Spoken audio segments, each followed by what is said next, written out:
I feel the master. I feel him. Y'all ready? They ready? Well, come on. Come on. Y'all ready? They ready? We ready. We ready. Come on. We ready. Brother Johnson, Yes, sir. why don't we start off where you give me your full name, fraternity information, and where you're a pastor of a church at? Good place to start. My name is Larry. Well, the name my mother gave me is Larry Lee Johnson, and I will die with that name. I was initiated at Sigma, Okay. Texas College, 1967. Ooh, 67. 1967. Okay. And, Where at? Texas College? Texas College, Tyler. Tyler, Texas. Okay. And some of my most fond memories in the fraternity are there in that time. Okay. Now, you got a nickname, don't you? Yeah. What's that nickname? Lily. Lily. Okay. But what do the brothers also call Oh, man. you? Oh, am I getting too far real? They call me Brain. Okay. But it was short. It wasn't Brain, it was Brain. Okay. All Simply right. because they were trying to tell me I wasn't too smart. Ooh. Ooh. When in actuality, I was one of the smartest brothers in the fray. I can imagine. I can imagine. Now, 67 puts you at about how many years? 52. 52 years. So you get the nice little medallion and stuff when you go to district meetings and all of that good stuff, from what I understand. Um, Tell us a little bit about your family and your background. Oh, yeah. Yeah. I'm a Georgia boy. Okay. Born and raised in West Point, Georgia. Okay. Which is about maybe 90 miles southwest of Atlanta. Probably not that far now. Born in a family of 8 children. Okay. Raised by a single mother because my dad died when I was 3 years old. My mother was carrying my baby sister. One thing I want to say here, there is no such thing, there's no truth to the word of the saying, single parents can't raise productive children. Okay. And that's part of the propaganda, right, to get people off. But single parents are just as effective as double parents in right. the house. So I wanted to put that out there because in my line of work, I know it can get to be an issue for folk who believe that. Want to dispel those rumors. Exactly, my brother. Gotcha, exactly. Gotcha. So now, were you in the military? 20 years, served in the military 20 years as in the chaplain's corps. I'm a veteran of both Gulf Wars, Gulf War I and II. We call them the Bush Wars. Okay. Dad and son. Doing both of those deployments, not seeking, not asking, not wanting, I was decorated for my work.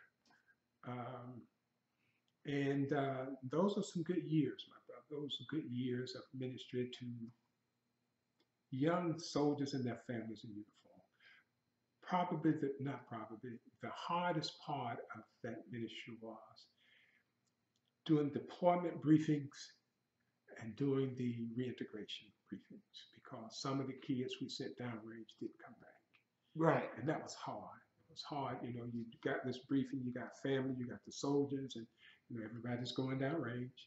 And then when it's time for them to come home again, all of them don't come home walking. And you have to help deal with that. Help the families deal with that. Has that kind of been somewhat of a mission for you over the years? It has. Okay. It really has. Even in my ministry at the college there, you see some things like that. Kids come in and they're okay. Halfway through the semester, they're not okay. And you've got to work with that in order to help them help themselves.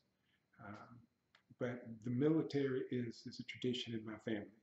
My 2 brothers, both decorated in wars that they were. My brother Arthur, a Vietnam vet, okay, who volunteered twice, retired as command sergeant major.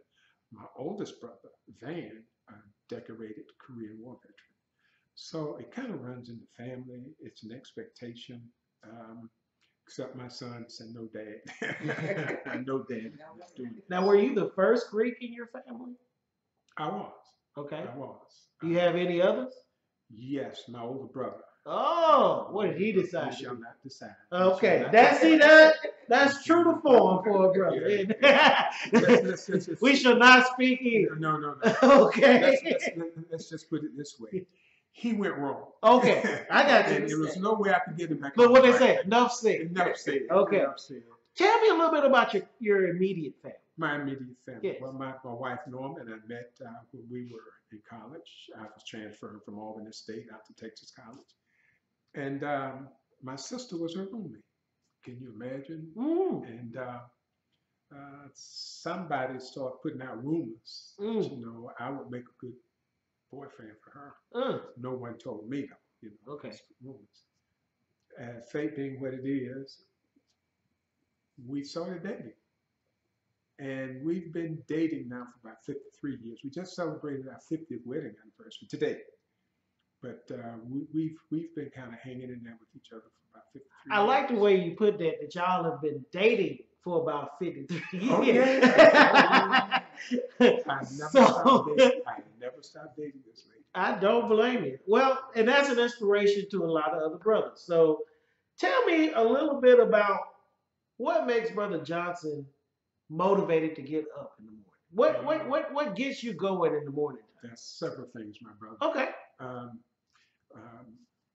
I'm on a mission. I've been on a mission. This is not anything, but it is what it is. I've been on a mission now for about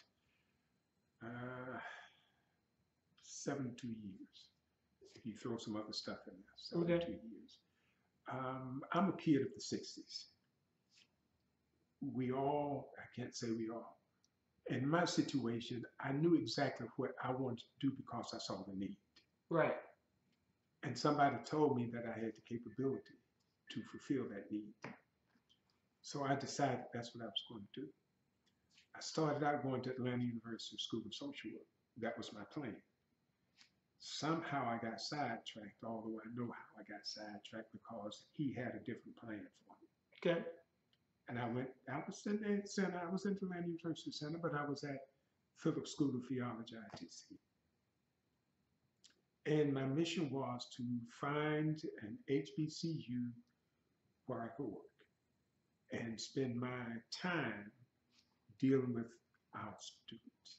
Right. Because at some point, those students were going to become the leaders, the legislators, the mayors, and even governors, and so forth. And it was important for us to make sure that we brought them up right, as opposed to, you know, I'm taking this for granted. I've been elected to this position. I'm going to play the games. No. You can't play the games. You just got that. You open doors. You make sure you do it right so the next person can also have a shot at that. So a lot of what you've been doing is one of the cardinal principles, which is Uplift, my brother. Okay. Uplift. So, you know, one of the things that I always like to ask people is to get an understanding of what they see their accomplishments as. What are some of the top two accomplishments, say, like personally for you? Personally, coming to that place where I was determined that I was going to go to college and was not going to leave until I finished the job. Okay. That was an accomplishment because I come from a place where going to college was not a tradition. It wasn't even a thought. And it just so happened that after I graduated from high school, came downstairs the next day. And coming out the projects. I'm a kid as a project. Okay. And my mom was washing dishes at the kitchen sink. And I said, Mom, I want to go to college. And she stopped washing dishes. She braced herself and started crying and said, Son, I can't send you to college. I said, No, I know that, Mom. But So I got that. That's exactly. I got that, Mom. She said, Son, anything I can do to support you, I will do that. That's all I needed. And as you say, the rest is history. Right. I worked, earned my money to get into Albany State. Couldn't get an athletic scholarship there, so I transferred to Texas College because my sister was there. planning for me, and I didn't even know I was being planned. Yeah, a lot seems to be planned for you, and No, you I are. didn't. I knew nothing about it. I'm noticing that as I'm in your home today, that things just seem to happen quite well and easily. And then they tell me after the fact. Yeah. but, So, but the important thing about that is my mom shared my dream. And that's so important for parents to share the dreams of their children. okay. When in the face of not having resources, it is not having the resources that's going to fulfill that dream. It's determination and support from that core family that will help you get there. So, I know you've probably done a lot in the frat. Tell me a little bit about some of the stuff that you've done in the fraternity. Some of it I can't tell you. Well, yeah, look. Tell me what you can. Look, the highlights of what you can tell. Yeah. I would do that. Yeah. Coming into the fraternity was one of the greatest things that I think that happened to me, other than marrying this lady here. Good save. Yeah, oh, it's true. I learned in the fraternity that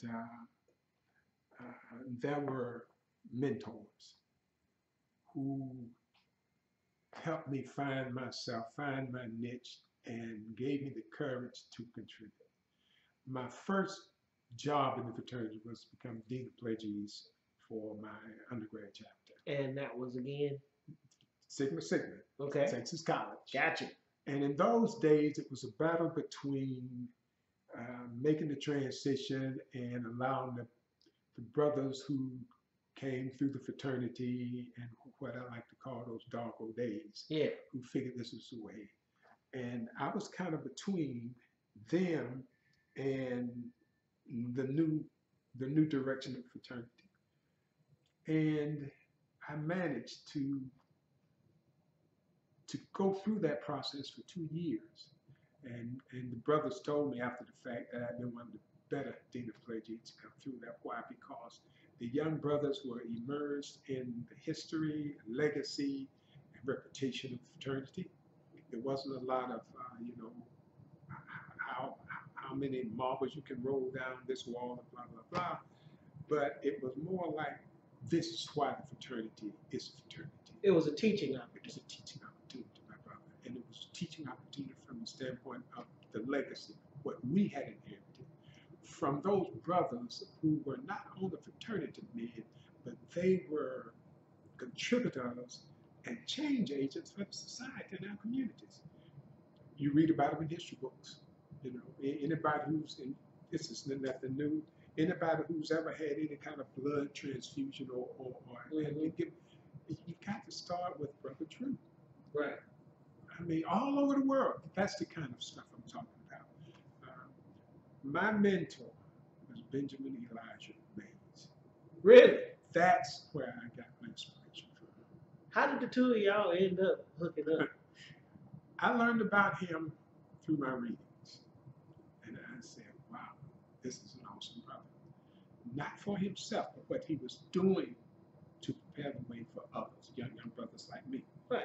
And at the time, he was up at Morehouse. I was in high school, to be perfectly honest. I was in high school.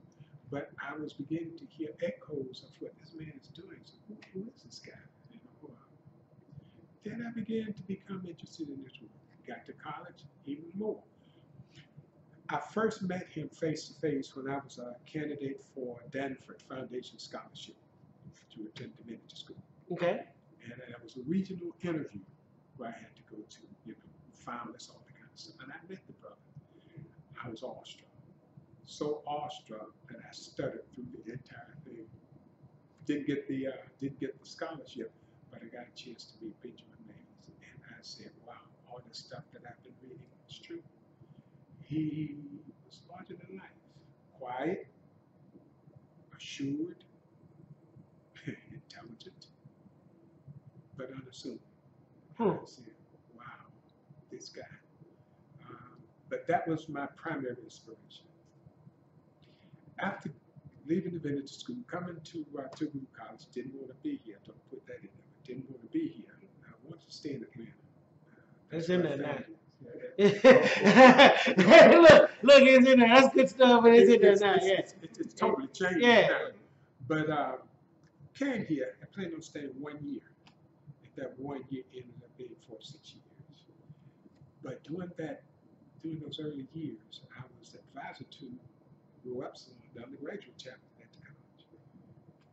And I decided that that was an opportunity again to prepare young brothers to move beyond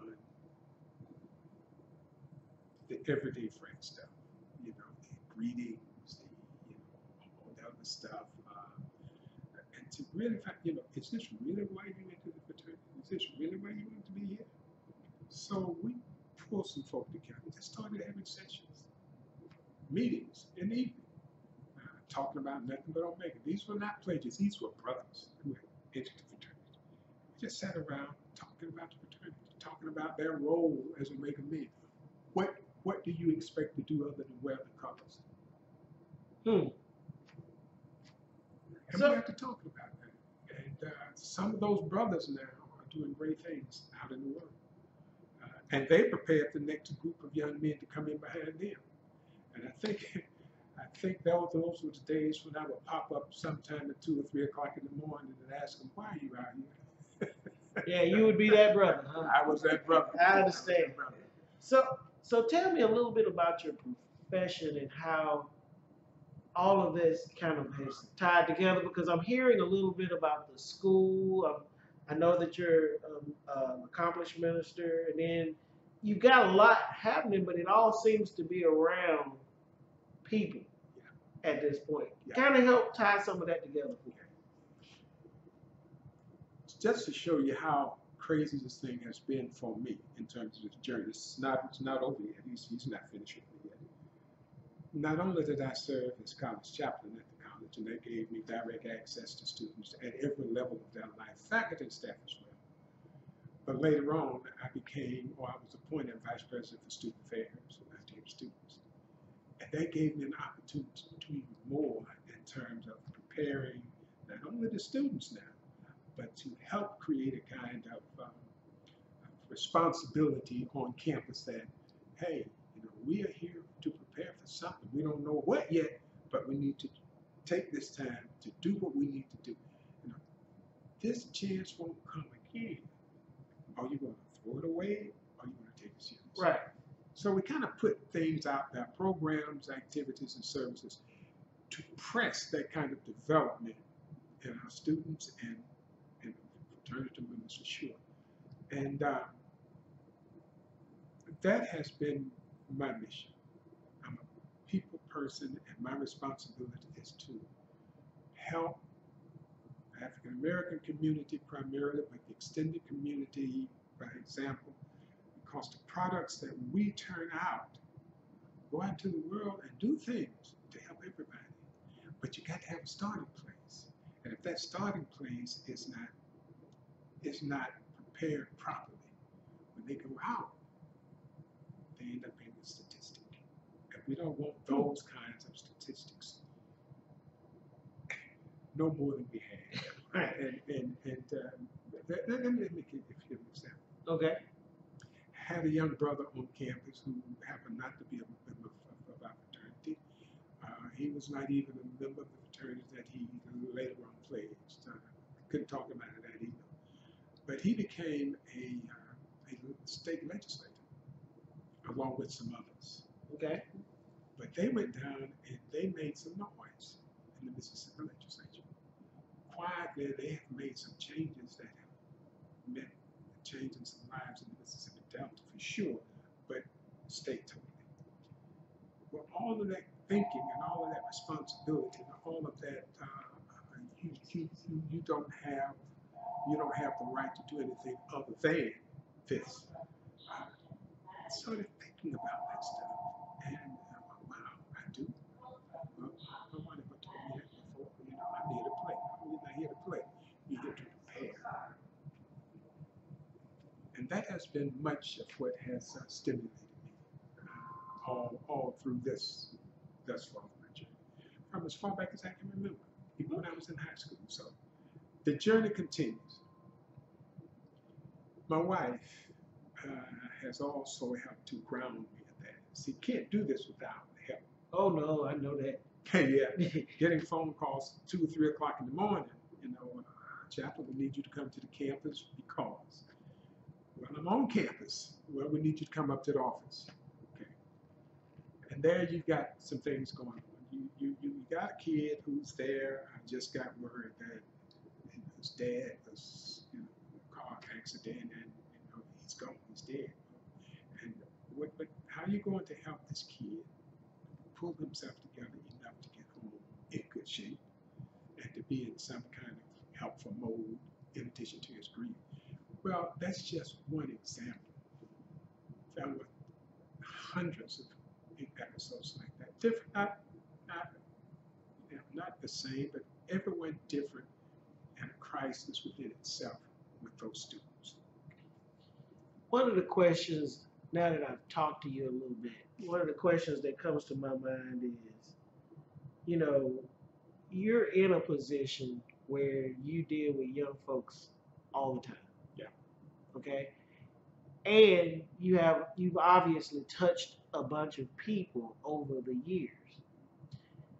If you were to have a platform to be able to get to more younger brothers or people that might just be looking at this video that have not gotten to the point that you are yet, what is that one thing that you want to kind of give them as advice to kind of, because obviously you have a mission of uplift is what it seems like. So what is that one thing that you like to tell them that might give them that uplift?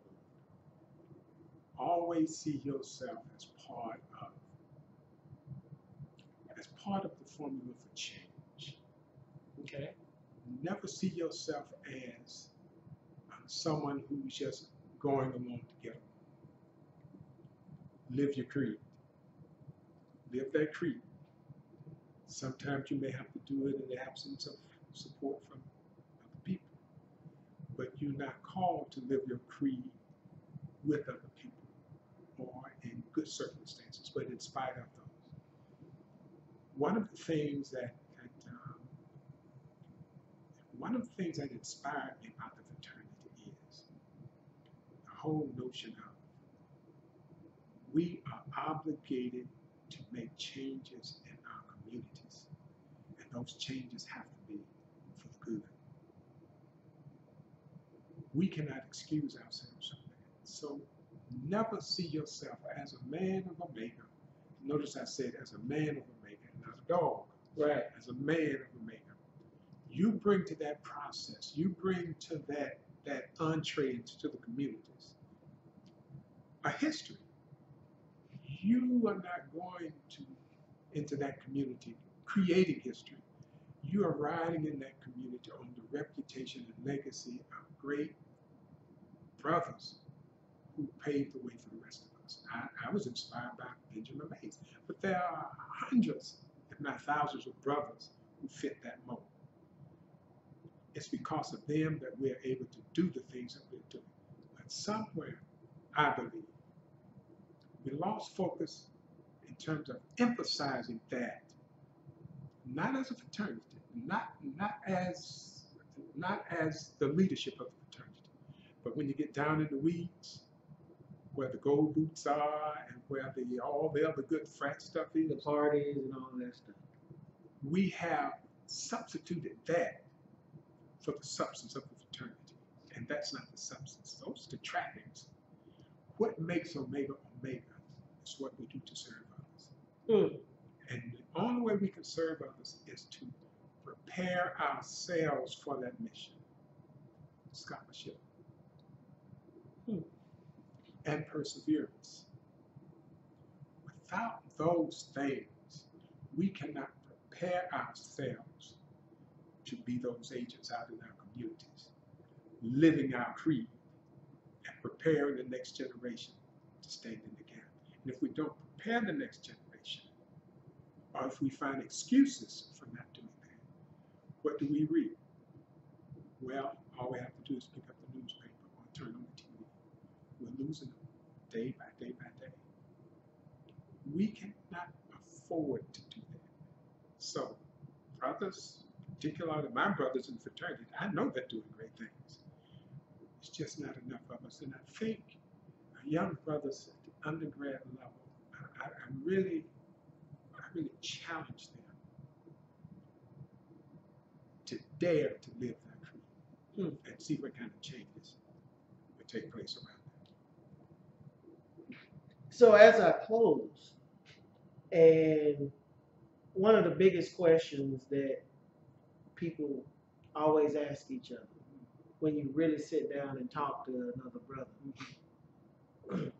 what does the frat mean to you? What have you personally gained, and what does it really mean to you in the fraternity? And I know that's a loaded question, but I know most brothers who really get that understand what I mean by that. Fraternity for me has created a space where I have entree to like-minded brothers. And the friendship that has created over the years, I would take nothing for it. Today, my wife and I celebrating our 50th wedding anniversary. Got a gratuitous. Congratulations, by the way. This is the perfect way of commemorating that for you. Anyway, go ahead. One of my line brothers, well, he was ahead of me. I was on the line. We were both in the Partners Club at the same time, but he was a semester ahead of me. My line brother sent me a little check to say, you and the wife go out and celebrate your 50th wedding anniversary. That's the kind of friendship we're talking about. Brothers who remember those things. Brothers who remember, when John Jr. was born. Or brothers who were there when your son was peeing when you couldn't. They stood in for you and all that kind of stuff. There is truth, not just a play on words. Friendship is essential to the soul. Amen. When you have those situations, and I've lived this, you have those situations where reaching out to a brother can make all the difference in the world as to whether that brother is able to make it or not. A brother who has suffered the loss of a son in his teens, and he calls you and he says, I don't know if I can make it. And you spend time on the phone with that brother, just listening to him. And you get to that point where you say, well, brother, you've already turned the corner. So what you're saying, you're talking about tomorrow. You're talking about next week. You're talking about what you want to do next year. So that tells me you can make it. Those are the kinds of things. And of course, social get together. What can you say? Yeah, There's nothing like a social. Oh, it's nothing like a social. So, I'd be wrong if I didn't ask that final question. So, how unique is it to be the pastor of Brother Dr. Gray, David Marion? David is one of the brothers in the congregation who has the capacity to inspire other folk. I'm not telling the brothers anything they don't right. know. David reaches out to our youngsters in the church. David is reaching out to fellowship in the church. David is just like any other church member. He is a brother with his family. He loves his family. They're there in church. And David is one of the bros. When I say bros, I mean in a wider context. Right. That I think he's on the same kind of mission. Not only the uplift, but all those other things that are peculiar to our fraternity. Well, it's funny you say that, because after talking to you, one of David's biggest programs is Brother, You're on My Mind. And after talking to you, I'm not sure if this was something that he influenced or if you influenced him, because both of you seem to have almost a lockstep mindset about mental illness, helping and uplift at the same time. Do y'all talk any about the program or any of, because it just seems like y'all have so much in common in that area. we've never formally or informally talked about the counseling, the program, what have you, but every year since David joined the congregation, he's asked that we come down and start workforce off with prayer and so forth. And that's telling of where David is coming from, that he sees this as a mission that is larger than he, but he understands that he needs help with that outside of himself. And that's he has a servant's heart, and the servant's heart can only be nurtured by Almighty God. And David is open to that.